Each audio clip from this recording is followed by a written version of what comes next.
Yo, how's it going again, gang? I'm back again with Megalith again, and I'm here for a slightly more in-depth look at combo lines and playing around things like Nibiru and Droll and Lockbird because heaven knows they're gonna be popular in the format with YCS Anaheim showing that people are just gonna play FTKs. So we're doing it too. Well, we're not really, but like we kind of are. But people are gonna be playing Droll and Nib. Um, this is going to be showing you how to play around them, how to play through them. This is my current most updated list. Um, I will be taking this list to an OTS championship literally tomorrow as of recording. And if you want to keep updated with that, I will be posting with all that I do with most of my tournaments that are above a locals, and even then I still post locals on my Twitter, which is in the description, or Luna Lament on twitter.com. It'd be in the description. I talk about deck lists. I talk about just funny decks, funny cards, funny interactions, how like locals goes, etc., etc. It's all Yu-Gi-Oh related. So go check it out. Check me out on there. I'm funny, I promise you. I promise. Let's get into the deck. So, Megalith Mitsurugi, if you saw my like big video, I yapped about this list for ages. I did a test hand with it. It's pretty much the same list as that video, except I have bumped up to 50 to include a different, like slightly more non-engine. This way we can like actually main deck Nib, Fua, Talents, Cool Buy. Um, because before I was trying to pick between pre-prep or Fua, so this way I've just chosen to use both. We get all of this non-engine. We get to play triple Plura in this list because there's a lower chance of opening like multiple copies of it, and so like you do want to see it as a one-off. You never like really want to see multiples, and that's why I was playing one before. This also makes siding patterns easier because going first, you just take out the Fool Loss, you put in Ash, and then you can take out Nibiru and you put in whichever hand trap is relevant, or you keep Nibiru in because you can search it at the end of the day, so you may as well. Extra deck is fairly open to interpretation. The only ones you kind of need guaranteed are Gallant Granite. I think you should need Light Dragon in this format.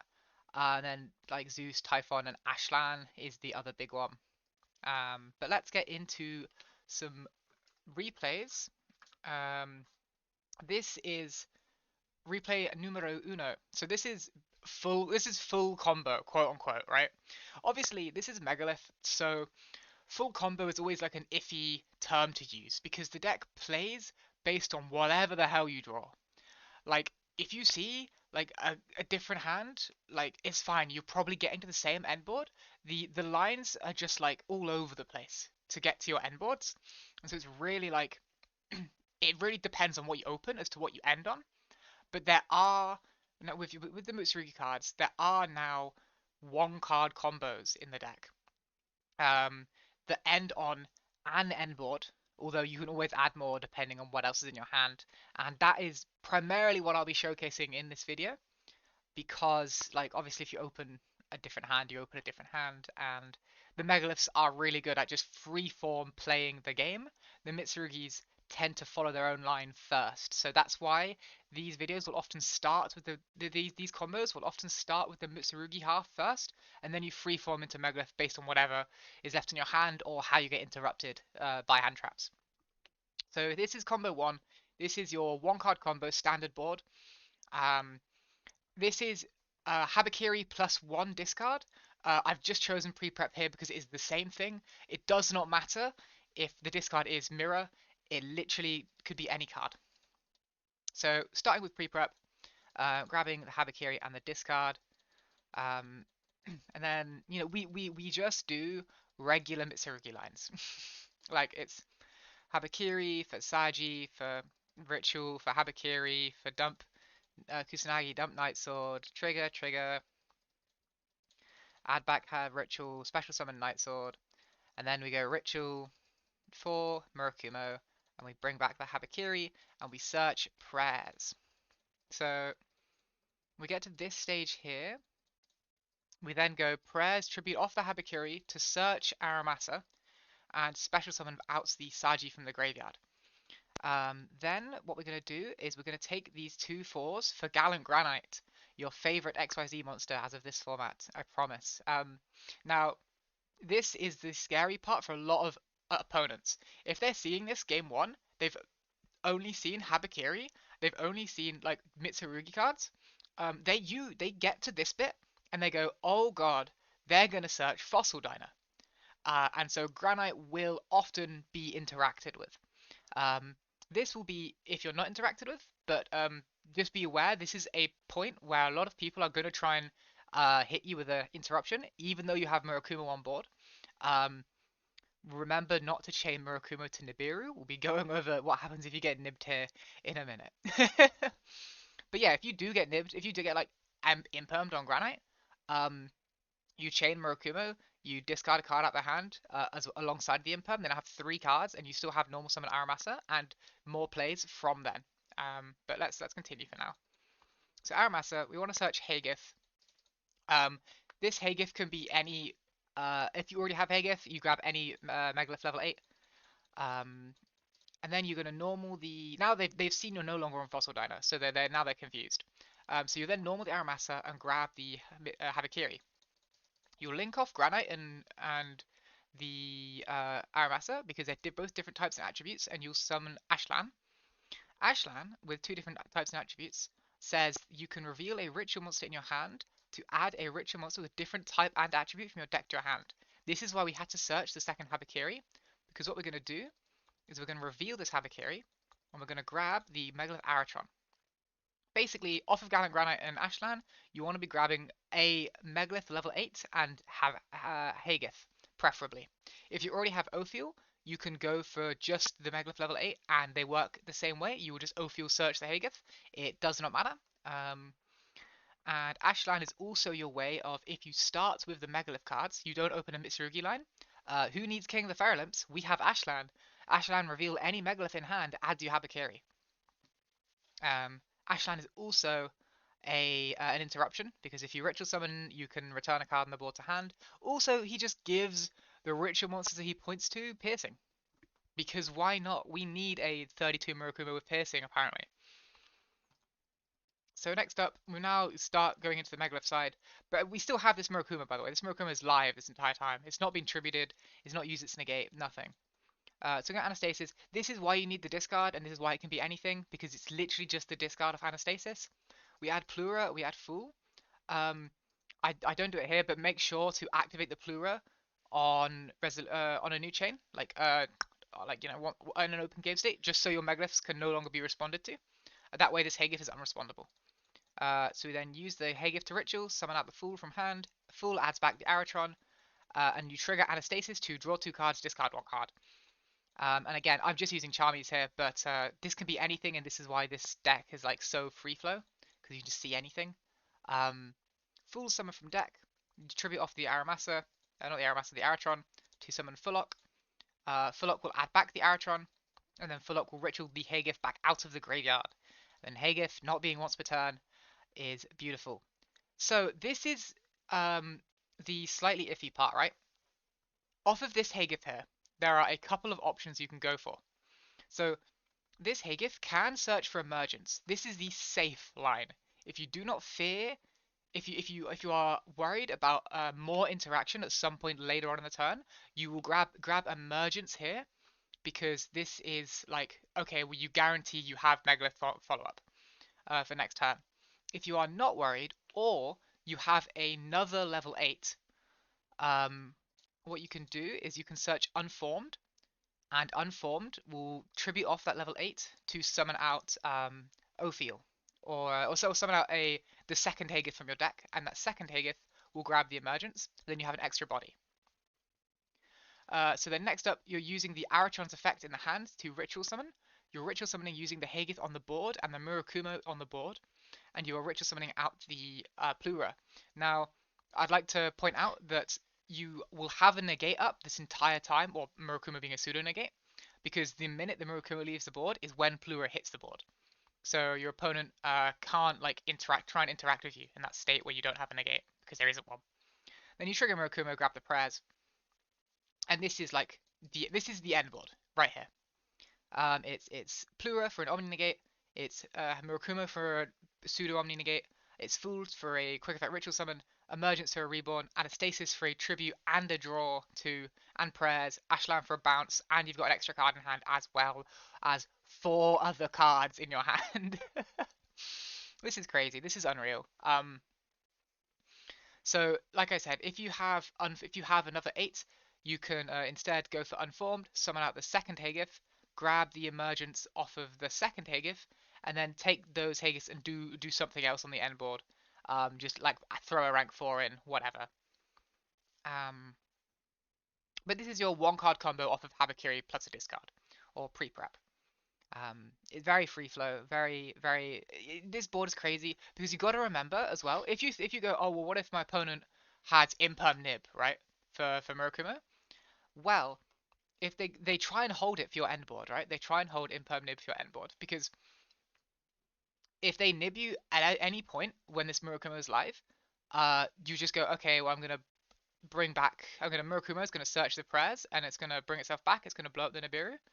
And then they have 4 cards in hand versus you still have like if they've let you get this far, you've got like Anastasis, you've got Aratron, you've got a bunch of Megalith names.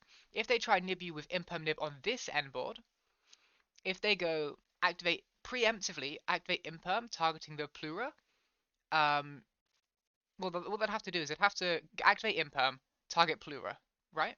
Because if they activate Nibiru first, you can chain Plura, and they cannot imperm you in response because the Plura is still live in the hand to prevent responses to your Megalith Ritual monsters. So you cannot get Nib impermed or Nib veilered. It's literally impossible. So they have to go preemptively imperm or preemptively veiler, and at which point you can chain the Murakumo to that. And then you might think, oh, well, what if they now chain Nibiru? Well, now you can chain the Plura because it's not currently negated by the Imperm or the Nib. And so the Nib gets negated, the Nib gets negated by Plura, the Imperm probably just doesn't resolve because they're not going to discard a card.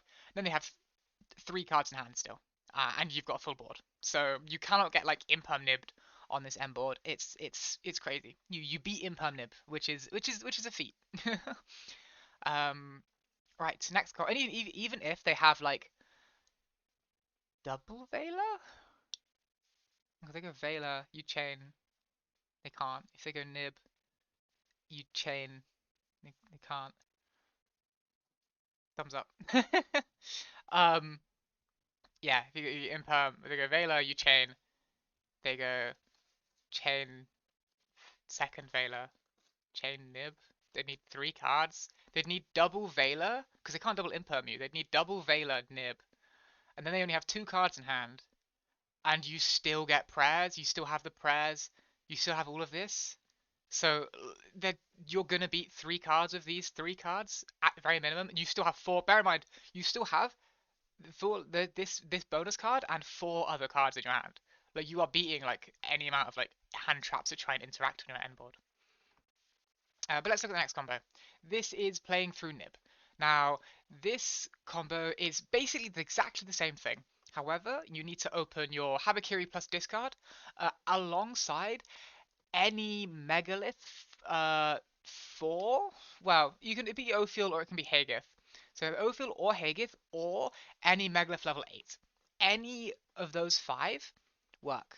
Okay, so it can be Haggith, it can be Ophiel, it can be Aratron, it can be Phalag, and it can be Bethel. So that is a lot of ways to just see this and beat Nibiru. Or not beat it, but you play through it. So you just simply go pre-prep, blah blah blah. You do the normal lines. We just saw this, so I'll go forward a bit. Do the normal lines. Ba ba ba. Get to the same position as before. Bring back the Habakiri, search the prayers here. Summon back. Right, so now what you'll do, you'll get the search here off of the prayers. You'll make the Gallant Granite, and then they nib you. Because they're like, I cannot let Fossil Diner hit the board. They are so scared of Fossil Diner. This is like a game 1 play. They'll nib you. And you go, okay, you got nibbed. Trigger Murokuma here. Murokuma's going to summon itself back. It's going to grab the prayers as follow-up. So now you have prayers guaranteed for your opponent's turn. So it's guaranteed 2 points of interaction with prayers and then Murakumo.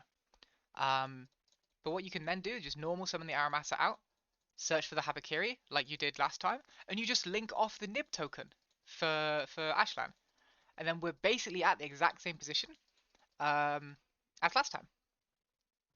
The only difference here is that this Murakumo has already been tributed. So what that means is that on the end board, when you would go to ritual summon out the Plura, instead of tributing you can tribute the Murakumo, but that does leave it in the graveyard for prayers. Or if you have another level 8, it's exactly the same end board. So if you open up, any like one of the 5, and then another level 8, so a second Habakiri or a second Aratron or whatever, you get the exact same end board. You just play through Nibiru. If they Nibiru you and they're scared of the Fossil Diner, because they should be scared of the Fossil Diner, and if they nib you after that, then you often just have enough interaction and cards in the hand. Um, yeah, so it's crazy. You just keep going. Like you just and the odds of you having one of your megalith names in the hand are very high. Let's be real, they're very high. Um, so yeah, that's how you play through Nib. And now this is my favorite part of the deck. This is This is the best way to play through Droll and Lockbird in the deck, and trust me, it goes insane. You will not believe how many cards you gain before you can even be hit with Droll and Lockbird. So let's just go. Let's just see, right? So this one, you have to open Habakiri or Murakumo and Unformed. We'll go with Habakiri because you're more likely to open it, but the important card here is Megalith Unformed, which is a quick play, which will basically says ritual summon a Megalith from your deck in defense by tributing double the levels. But the important thing is it's not once per turn. There is no once per turn on this card. So you'll start in draw phase, you'll go Unformed, tribute Habakiri. This will summon Hagith from deck. Hagith and Habakiri will both trigger. You will grab the Unformed 2 and Seiji, or Saji. You can then, still in the draw phase, trigger the Unformed again, tribute the Saji. This will trigger the Saji because you are tributing it for a ritual summon. Um, and that will trigger Fool and it will trigger Saji. So Fool will add back the Habakiri that you distributed earlier, and Saji will add the ritual to your hand. This is in draw phase, so you've got all of this in the draw phase. That's kind of crazy. Um, then you're gonna go to main phase and just literally just ritual summon out Habakiri, Murakumo. And now you have an insulation for whatever. You then trigger Fool to ritual summon. You ritual summon out this Fullock from the graveyard, and Fullock will add back the Unformed from your graveyard back to your hand. Now, this part is the important part. You'll go Fullock to ritual summon from the graveyard, and then you'll chain Unformed. Make sure that you chain Megalith Unformed as Chainlink 2 to ritual summon. You will use the Murakumo as material, and you will summon out Hagith from your deck. The Fullock will then ritual using itself and summon out the Hagith out the graveyard. Now Hagith, not once per turn, notably, you'll go Murakumo Chainlink 1, Hagith Chainlink 2, Hagith Chainlink 3. And then this is you search Emergence, you search Anastasis, and you search Prayers. And then you bring back Murakumo and you get hit with Droll. Look how many cards we have. This is the first instance they can Droll you, and you have so many cards. And on top of all of that, when they hit you with this Droll, this Murakumo is on your board. So you can chain Murakumo to this Droll and Lockbird, and they can just, if they discard a card to make sure Droll resolves, then they're starting their turn with the 3 and the 4th for turn. And if they don't discard, you just keep going. You can Anastasis and you keep going. You draw off Anastasis, etc. Like you keep playing. But this will be what if you do get Drolled, if they discard a card to let Droll resolve, this will basically be your end board. So you've got the Prayers, you've got the Emergence, you've got the Anastasis. I prefer making Light Dragon just to beat like your opponent just hard summoning Murakumo instantly. And like you have Prayers bring back Murakumo, you have Emergence which can bring back the Fullock, and then Fullock can bring back if you've used the Fool already. Fullock can bring back the Fool out of the graveyard. And then it can Fool will trigger to add back a card, Anastasis will trigger to draw 2, discard 1, or it will trigger to ritual summon to tribute a monster. if you turn these two Haggis, if you know your opponent's not on Mitsurugi, you can change this, and instead of being Haggith, you can summon IP Masquerena or Dynamondo or whatever you want, any like Link to any other rank 4 Tornado Dragon, whatever. So there's so much utility on this end board, even if you get Drolled, you're gonna beat the 4 cards they have in their hand because you still have one, two, three, four, five, six interactions on this end board, and you have even more because you've still got 3 cards in hand, and you've still got your draw two, discard one of Anastasis on your opponent's turn. This is crazy. This is so nuts as a combo to play through draw, and people are going to be on draw. This format, people will be on draw, I guarantee you. So being able to just get all of this advantage through draw and lockbird is absolutely insane. Um, so yeah, that'll be it for the combo lines and such. I'm playing through the two big hand traps being Nibiru Droll. Um, I hope you've found this informative. I hope you go and pick up this list. Go follow me on Twitter. Go play Megalith Mitsurugi. Go play it on Master Duel. It's on Master Duel. I have a Master Duel list posted on my Twitter right now. You can go and check it out right now. Play it in Genesis format. You just play one ritual, prayers. Like it's playable in Genesis. It's playable in TCG. It's playable in Master Duel. It's playable at your locals. It's playable at your regionals. You're gonna top a white yes with it. I promise. You play through Droll. You play through this Megalith, just take the blue pill. Take the blue pill.